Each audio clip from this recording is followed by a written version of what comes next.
Ismail Haniyeh, Mohammed Deif, Yahya Sinwar ఇలా Hamas top కమాండర్లందరినీ IDF eliminate చేసేసింది. గాజాలో ఇజ్రాయెల్ టార్గెట్ చేసే పెద్ద తలకాయలేవీ లేవు. అయినా సరే ఇజ్రాయెల్ రెండోసారి గాజాలో యుద్ధానికి దిగింది. గతంతో పోలిస్తే ఈసారి దాడుల తీవ్రత కూడా పెంచింది. కానీ ఈ రేంజ్లో దాడులు చేయటం వెనుక వ్యూహం ఏంటో ఎవరికీ అర్థం కాలేదు. గాజాలో ప్రస్తుత పరిస్థితులు చూశాక ఇజ్రాయెల్ ప్లాన్ ఆఫ్ యాక్షన్ పై ప్రపంచానికి క్లారిటీ వచ్చింది. ఎందుకంటే గాజాలోని ప్రజలు హమాస్కు వ్యతిరేకంగా నినాదాలు మొదలుపెట్టారు. మీ వల్లే మాకీ పరిస్థితి అంటూ పిడికిలు బిగించారు. గాజాలో ఇజ్రాయెల్ కోరుకున్నది ఇదే. ఇంతకు ఇప్పటి వరకు హమాస్కి మద్దతుగా నిలిచిన పాలస్తీనియన్లు ఎందుకు ఎదురు తిరుగుతున్నారు? గాజాలో నెతన్యాహు అమలు చేసిన మైండ్ గేమ్ ఏంటి? Watch this.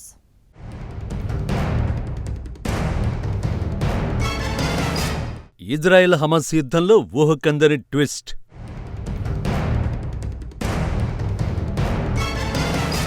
గాజాలో హమాస్పై తిరగబడుతున్న పాలస్తీనియన్లు.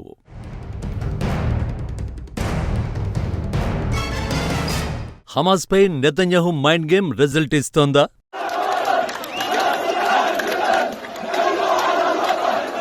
ఇజ్రాయెల్ విధ్వంసం తర్వాత గాజాలో సిచ్యువేషన్ ఇది. గాజాలో ఇలాంటి ఓ సీన్ కనిపిస్తుందని పాలస్తీనా, దానికి మద్దతిచ్చే ఇస్లామిక్ దేశాలు కలలో కూడా ఊహించి ఉండవు. వీళ్లంతా ఎవరు, ఏమని నినదిస్తున్నారో తెలిస్తే మీరు కూడా షాక్ అవుతారు. గాజాలో రోడ్లపైకి వచ్చింది పాలస్తీనా పౌరులు. ఆ ప్రాంతం నుంచి హమాస్ వెళ్లిపోవాలనేది వాళ్ల డిమాండ్. నమ్మశక్యంగా లేకపోయినా ఇదే నిజం. ఇజ్రాయెల్ హమాస్ పోరుతో గాజాలోని పరిస్థితులు ఆందోళనకరంగా మారాయి. టెల్ అవీవ్ దళాలు చేస్తున్న దాడులకు అనేక మంది ప్రజలు శిబిరాలలో తలదాచుకోవలసిన పరిస్థితి ఏర్పడింది. ఈ క్రమంలో హమాస్కు వ్యతిరేకంగా పాలస్తీనా వాసులు నిరసనలు తెలుపుతున్నారు. సంఘర్షణకు ముగింపు పలికి అధికారం నుంచి వైదొలగాలని డిమాండ్ చేస్తూ వేలాది మంది పాలస్తీనియన్లు ఆందోళనలు చేశారు. 2007 నుంచి గాజాను హమాస్ పాలిస్తోంది. ఇజ్రాయెల్తో యుద్ధం నేపథ్యంలో వేల మంది పాలస్తీనియన్లు ప్రాణాలు కోల్పోయారు. ఈ యుద్ధం ప్రారంభం నుంచి గాజాలో హమాస్కు వ్యతిరేకత పెరుగుతూ వస్తోంది. ఈ నేపథ్యంలోనే ఇటీవల తొలిదశ సీజ్ ఫైర్ డీల్ పొడిగింపును హమాస్ నిరాకరించింది. ఈ క్రమంలో టెల్ అవీవ్ తన దాడుల్ని కొనసాగిస్తున్న నేపథ్యంలో మిలిటెంట్ సంస్థపై పాలస్తీనియన్లు తీవ్ర ఆగ్రహాన్ని వ్యక్తం చేస్తున్నారు. అందులో భాగంగా ఉత్తర గాజాలోని బీట్ లాహియాతో సహా వివిధ ప్రాంతాలలో పెద్ద ఎత్తున నిరసనలకు దిగారు. యుద్ధాన్ని ఆపాలి, మేము శాంతియుతంగా జీవించాలనుకుంటున్నామని రాసి ఉన్న ప్లకార్డులను ప్రదర్శించారు. ఈ సందర్భంగా గాజాలోని ప్రజలను రక్షించేందుకు హమాస్ తన అధికారాన్ని ఎందుకు వదులుకోదని వారు ప్రశ్నించారు. ఇదే సమయంలో హమాస్ మద్దతుదారులు తుపాకులు, లాఠీలు ఉపయోగించి ఆందోళనకారుల్ని బలవంతంగా చెదరగొట్టారు. నిరసనకారులను దేశద్రోహులుగా ఆరోపించారు.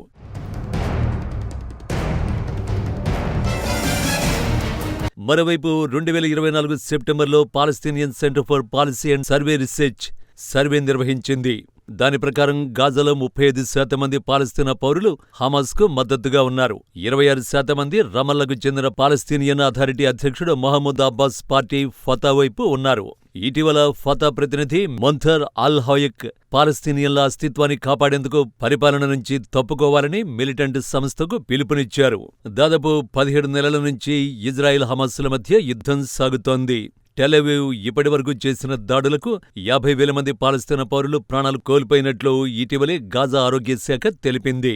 మరో 1.13 లక్షల మంది గాయపడినట్లు వెల్లడించింది. ఇటీవల కాల్పుల విరమణ ముగిసిన తర్వాత వారం వ్యవధిలోనే మళ్లీ దాడులు మొదలు కాగా వీటిలో దాదాపు 700 మంది చనిపోయారు. ఈ నెల మొదట్లో గాజాలోకి మానవతా సాయాన్ని అడ్డుకోవడంతో అక్కడి పరిస్థితులు మరింత క్షీణించాయి. దీంతో హమాస్కు వ్యతిరేకంగా పౌరులు రోడ్డెక్కారు. నిజానికి ఇదే సీన్ ఇటీవల టెల్ అవీవ్లోనూ కనిపించింది.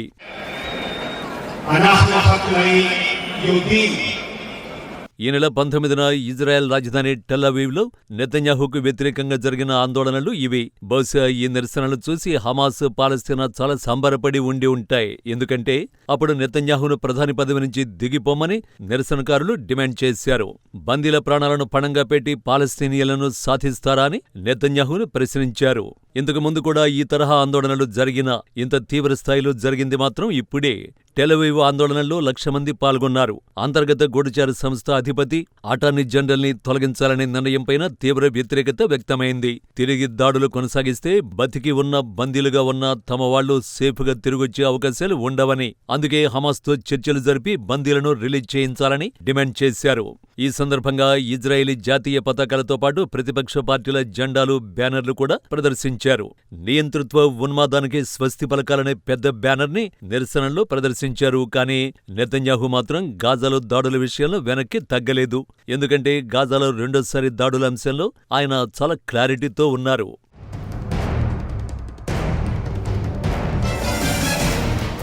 గాజాలో ఎట్టి పరిస్థితుల్లోనూ హమాస్ ఉండకూడదు అన్నదే నెతన్యాహు టార్గెట్.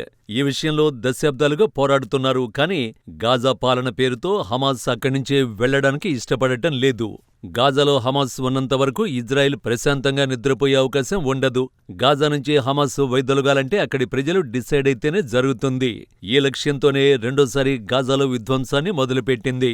మార్చి 1న కాల్పుల విరమణ ఒప్పందం తొలిదశ ముగిసింది. హమాస్ దగ్గర ఇంకా 59 మంది బందీలు ఉన్నారు. వారిలో 35 మంది మరణించి ఉండొచ్చని కూడా చెబుతున్నారు.